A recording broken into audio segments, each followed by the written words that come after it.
9월 21일 목요일 오늘 만나 성경 말씀은 열왕기상 8장 18절에서 21절 말씀입니다. 주님께서 나의 아버지 다윗에게 이르시기를 내가 내 이름을 기릴 성전을 지으려는 마음을 품은 것은 아주 좋은 일이다. 그런데 그 집을 지을 사람은 내가 아니다. 내 몸에서 태어나 내 아들이 내 이름을 기릴 성전을 지을 것이다 하셨습니다. 주님께서 말씀하신 대로 아버지 다윗의 뒤를 이어서 이렇게 내가 이스라엘의 왕위를 이었으며 주 이스라엘의 하나님의 이름을 기릴 이 성전을 지었으니 주님께서는 이제 그 약속을 이루셨습니다. 주님께서는 이집트 땅에서 우리의 조상을 이끌어내실 때에 그들과 언약을 세우셨는데 나는 주님의 언약이 들어있는 궤를 놓아둘 장소를 이렇게 마련하였습니다. 아멘. 오늘 만나러 만나주시는 하나님을 기대합니다. 언약궤가 성전 지성소에 안치되자 구름이 성전을 가득 메운 것을 솔로몬이 보았습니다. 하나님께서 임재하고 계시다는 뜻이었습니다. 저 옛날 하나님께서는 시내산의 구름과 흑암과 화영 가운데 임하셔서 말씀하셨습니다. 또한 광야에서는 구름 가운데 성막에 임하셨습니다. 하나님께서는 당신이 구름 가운데 임하실 것과 그곳에서 친히 말하실 것을 약속하셨습니다. 시내산과 성막에 하나님께서 구름으로 임재하신 사건은 하나님께서 전능자이자 자연 환경도 주관하시는 주권자임을 나타냅니다.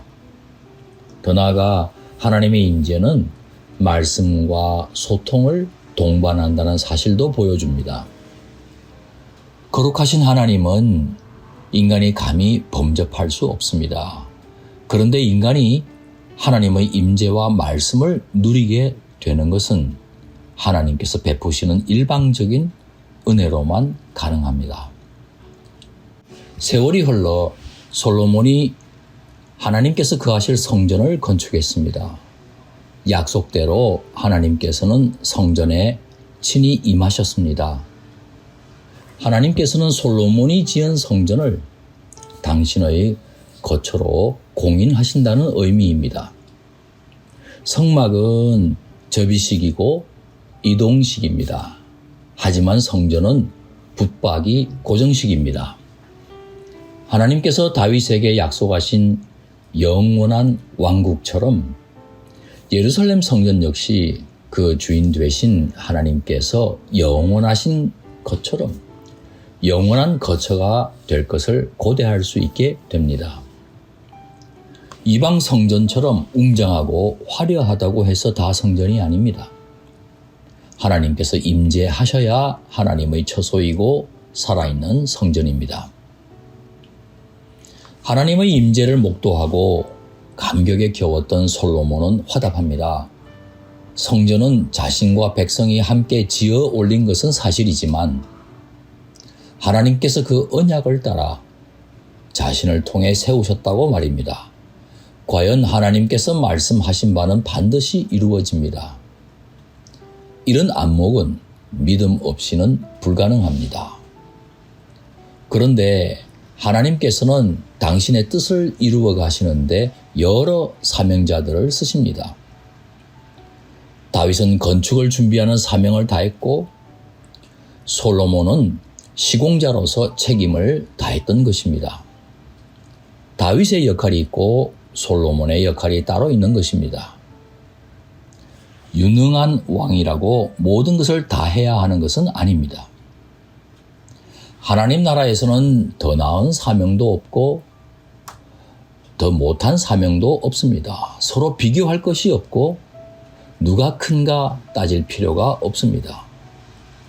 주어진 사명과 때를 따라 충성하면 되는 것입니다. 맡은 자에게 구할 것은 충성입니다.